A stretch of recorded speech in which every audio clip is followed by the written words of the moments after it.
Hello friends, अनोखी learning में आपका स्वागत है। दोस्तों, जैसा कि आप सभी जानते हैं DSSB की तरफ से TGT की वैकेंसी आनी स्टार्ट हो गई है। कुछ सब्जेक्ट की आपकी आ गई है, कुछ सब्जेक्ट की जल्दी ही आने वाली है, जिसमें आपकी TGT संस्कृत की वैकेंसी भी आने वाली है। तो इस चैनल के माध्यम से हम आपको TGT संस्कृत का पूरा सिलेबस कवर करवाने वाले हैं। हर टॉपिक से रिलेटेड आपको वीडियो प्रोवाइड करवाई जाएगी। तो जो भी कैंडिडेट TGT संस्कृत की तैयारी करना चाहते हैं वो हमारे चैनल को सब्सक्राइब कर लीजिए तथा बेल आइकन को ऑल पे सेट कर लीजिए, जिससे कि आने वाली वीडियो आपको मिल सके।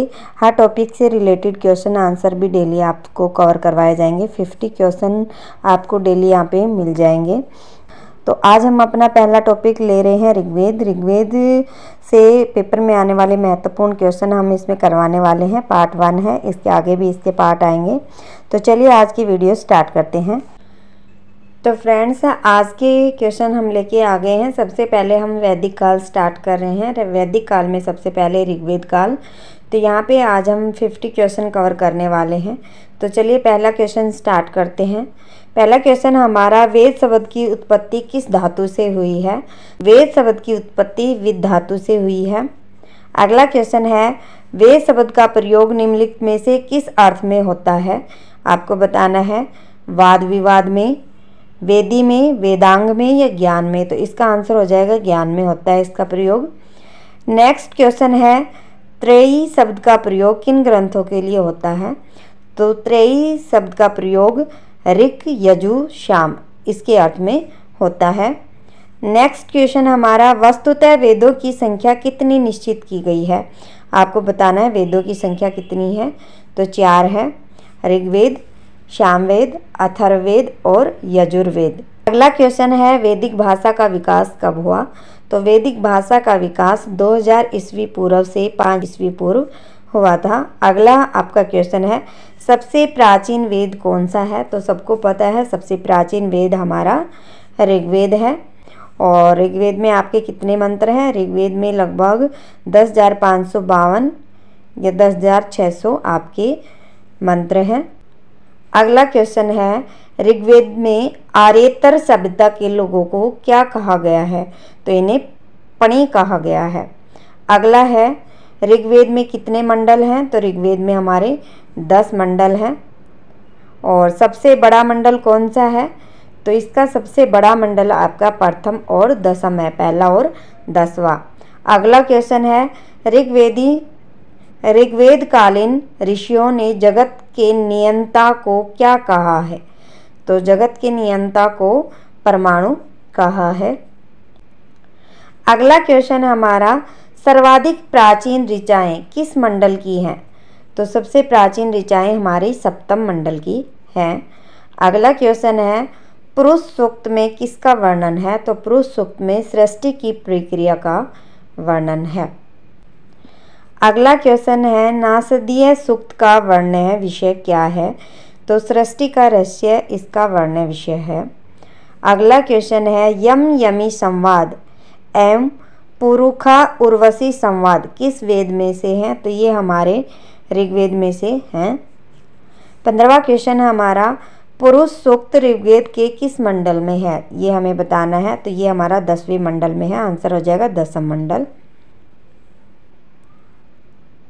16वां क्वेश्चन हमारा, ऋग्वेद में सबसे अधिक सूक्त किस देवता से संबंधित हैं? तो ये हमारे इंद्र देवता से संबंधित हैं। 17वां क्वेश्चन है, ऋग्वेद का संगठन क्रम निम्नलिखित में से कौन सा है?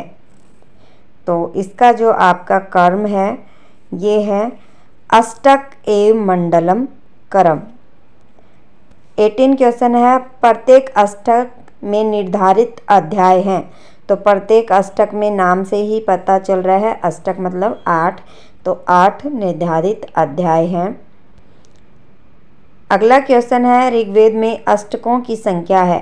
तो ऋग्वेद में 10 अष्टक हैं। और ऋग्वेद के 10 मंडलों में क्या है? तो स्तुति प्रक मंत्र हैं। 10 मंडलों में हमारे स्तुति प्रक मंत्र हैं। अगला क्वेश्चन है, ऋग्वेद के 10 मंडलों में सूक्तों की संख्या है? तो सूक्तों की संख्या हमारी 1028 है। ऋग्वेद के 10 मंडलों में ऋचाओं की संख्या है?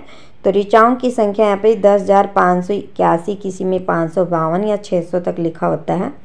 अगला क्वेश्चन है ऋग्वेद में प्रयुक्त छंदों की संख्या है, तो छंद कितने हैं? 14 हैं। अगला क्वेश्चन है ऋग्वेद के अष्टम मंडल में किस ऋषि एवं इनके परिवार का वर्णन है?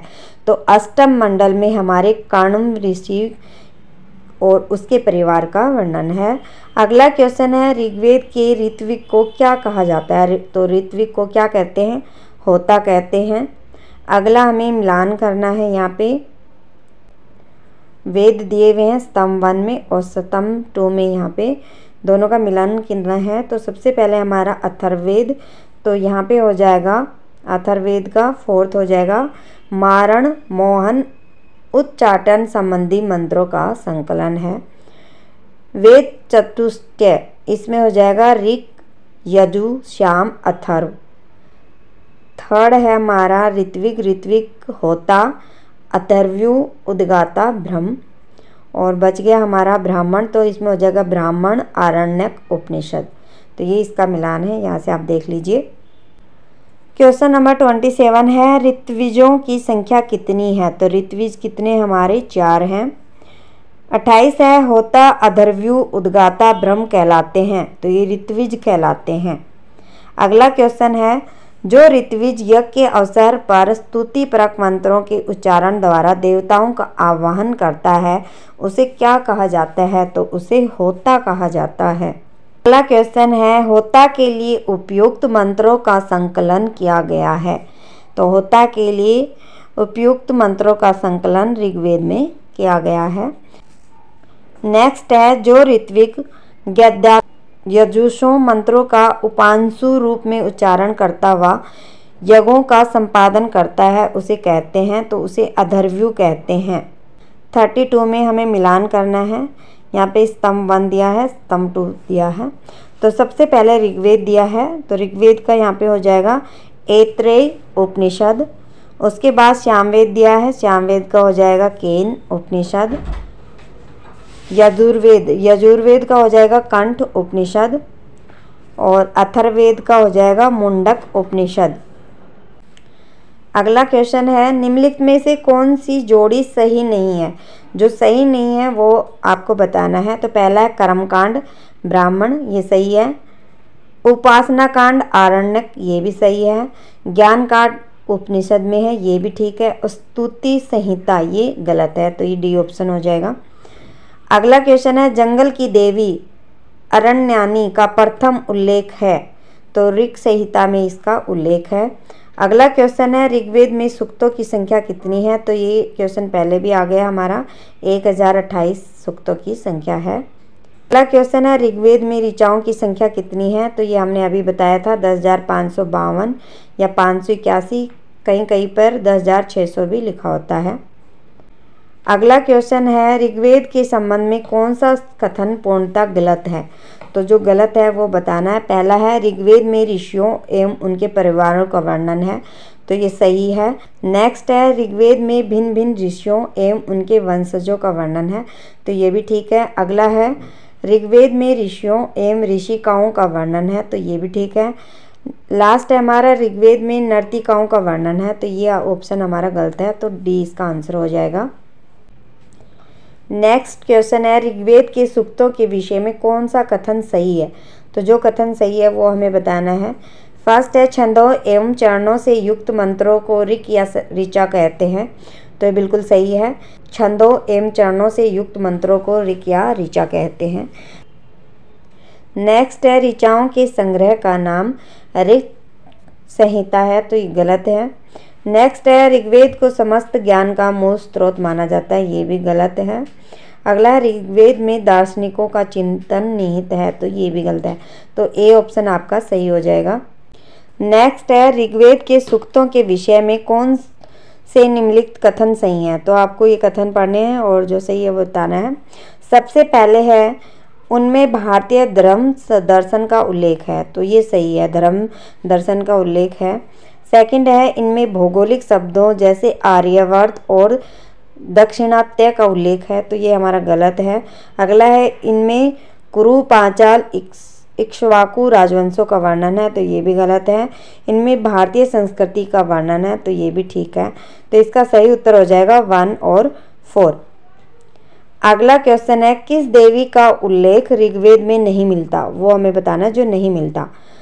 तो इसका अरण्यानी, ये ठीक है, इसका मिलता है। उषा, इसका भी मिलता है।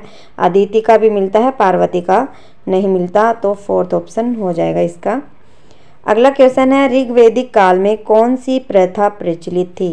ऋग्वैदिक काल में कौन सी प्रथा थी वो हमें बताना है। तो इसमें प्रथा थी आपकी एकल विवाह, केवल एक विवाह ही प्रचलित था।